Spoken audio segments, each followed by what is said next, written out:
Bismillahirrahmanirrahim. Dear students, welcome to our lecture of Computer Science for Intermediate Part 2.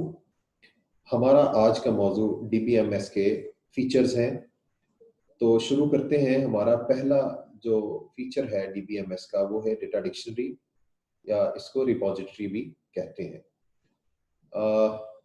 Actual जो dictionary होती है उसमें तो आपको पता है अल्फाज के मानी आपको मिलते हैं, लेकिन DBMS के अंदर जो डिक्शनरी होती है इसमें डाटा जो आप डेटाबेस में डाटा स्ट्रक्चर्स बनाते हैं उसकी तमाम तर इंफॉर्मेशन मौजूद होती है। इसमें टेबल्स, कॉलम्स, रिलेशनशिप और उनके दरमियान जो भी चेंजेस हो रही होती हैं वो डाटा डिक्शनरी में रखी जाती है। डाटा की टाइप क्या होगी, फील्ड का साइज क्या होगा, फील्ड की विड्थ क्या होगी, उस पर कंसिस्टेंसी कंस्ट्रेंट्स क्या होंगे, इंटेग्रिटी कंस्ट्रेंट्स क्या होंगे, फॉरेन की कहाँ लगेगी, नॉट नल होगा कि नहीं होगा, और प्राइमरी की कहाँ लगेगी, और इंडेक्सिंग किस पे लगेगी, सॉर्टिंग लगेगी कि नहीं लगेगी। ये इस तरह की जितनी भी स्ट्रक्चरल इंफॉर्मेशन होती है जो कि डाटा के बारे में आप डेटाबेस में तय करते हैं, वो सारी डाटा डिक्शनरी या रिपोजिटरी में रखी जाती है। इसके बाद दूसरा जो फीचर होता है DBMS का वो होता है डेटा स्टोरेज। हमें पता है कि डेटाबेस का जो डाटा है वो डेफिनेटली हमारे पास जो डिस्क होगी कंप्यूटर में उस पर स्टोर होगा। सो DBMS हमें ये करता है कि जो हमारे पास डेटा आप रखेंगे, जिस शक्ल में आप डिस्क पर रखेंगे उसकी उसके लिए राइट स्ट्रक्चर को ढूंढना, या फिर अरे को या डेटा लिस्ट को प्रोग्राम करना, या फिर इस तरह के डेटा स्ट्रक्चर्स बनाना जो डेटा को हैंडल कर सकें और फिर इसके साइज जैसे जैसे बढ़ता जाए तो उसका प्रेशर भी झेल सके।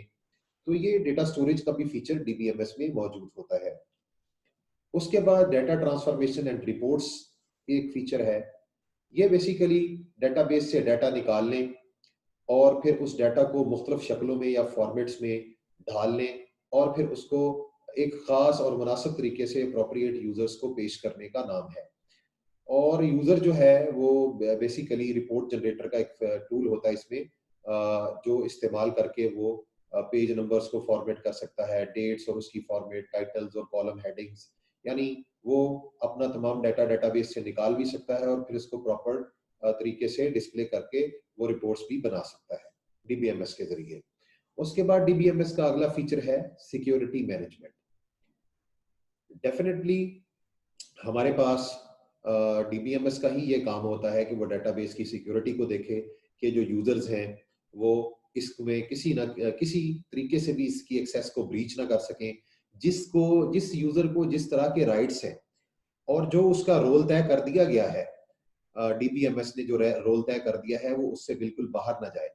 और इसमें फिर इस मकसद के लिए अप्रोप्रिएट सिक्योरिटी रूल्स होते हैं जो कि टेबल, स्कीमा और दूसरे डेटाबेस ऑब्जेक्ट्स के की एक्सेस को रिस्ट्रिक्ट कर सकते हैं।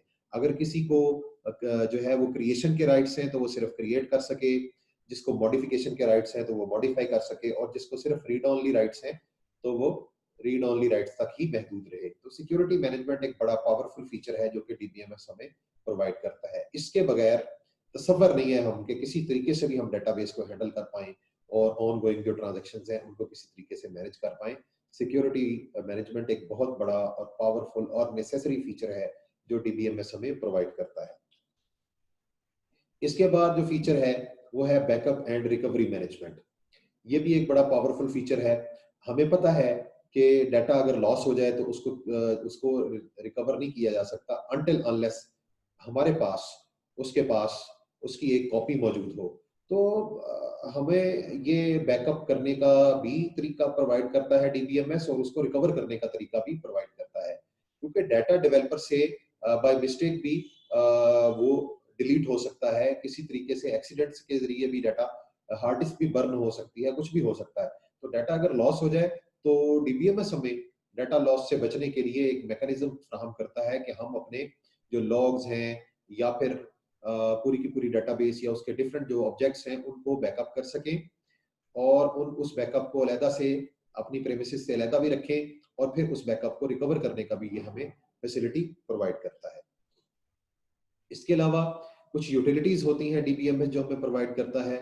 ये ऐसे प्रोग्राम्स होते हैं जो जरूरी होते हैं डेटाबेस के अंदर जो रिकॉर्ड्स हैं या डाटा है या फाइल्स हैं उनकी प्रोसेसिंग के लिए। कुछ यूटिलिटीज बैकअप और रिकवरी प्रोसीजर को सपोर्ट करती हैं, कुछ यूटिलिटीज ऐसी हैं जो डाटा को एक्सपोर्ट करने की आपको फैसिलिटी देते हैं मुख्तलिफ फॉर्मेट्स में या मुख्तलिफ फाइल फॉर्मेट्स में, और कुछ ऐसी हैं जो कि बाहर से डाटा को इंपोर्ट करने की फैसिलिटीज आपको देती हैं। इसके अलावा जो सबसे बड़ा फीचर है डीबीएमएस का, वो क्यूरी लैंग्वेज है। ये डेटाबेस के साथ राब्ता करने की लैंग्वेज है, इसको क्यूरी लैंग्वेज कहा जाता है। जितने भी ऑपरेशंस आप डेटाबेस पे जो है वो परफॉर्म करते हैं, उसको क्यूरी लैंग्वेज के जरिए ही परफॉर्म किया जा सकता है। और याद रखें कि सबसे पॉपुलर जो क्यूरी लैंग्वेज है वो एसक्यूएल है, इसको स्ट्रक्चर्ड क्यूरी लैंग्वेज भी कहा जाता है। स्ट्रक्चर्ड क्यूरी लैंग्वेज को हम टेबल्स को क्रिएट करने के लिए, डेटाबेस स्ट्रक्चर को क्रिएट करने के लिए, टेबल्स में डाटा डालने के लिए, डाटा निकालने के लिए, डाटा अपडेट करने के लिए और डाटा को डिलीट करने के लिए इस्तेमाल करते हैं। इसके अलावा हम मुख्तलिफ डेटाबेस ऑब्जेक्ट्स जो हैं उनको भी क्रिएट भी कर सकते हैं, मॉडिफाई भी कर सकते हैं और डिलीट भी कर सकते हैं यूजिंग एसक्यूएल। एसक्यूएल की जो स्टैंडर्ड कमांड्स हैं उनमें बड़ी जो मशहूर मशहूर कमांड्स हैं वो क्रिएट है, अल्टर है, इंसर्ट कमांड है, अपडेट कमांड है, डिलीट कमांड है, ड्रॉप कमांड है और सिलेक्ट कमांड है। इंशाल्लाह आने वाले चैप्टर्स में इन कमांड्स पर भी तफसील से बात होगी। सो डियर स्टूडेंट्स, हमारा जो आज का मौजू था वो यहीं पर इख्तिताम पजीर होता है। फीचर्स ऑफ डीबीएमएस का मैंने आपको आज लेक्चर दिया है और इंशाल्लाह अगले लेक्चर में हम डीबीएमएस के फायदे और नुकसानात के बारे में पढ़ेंगे।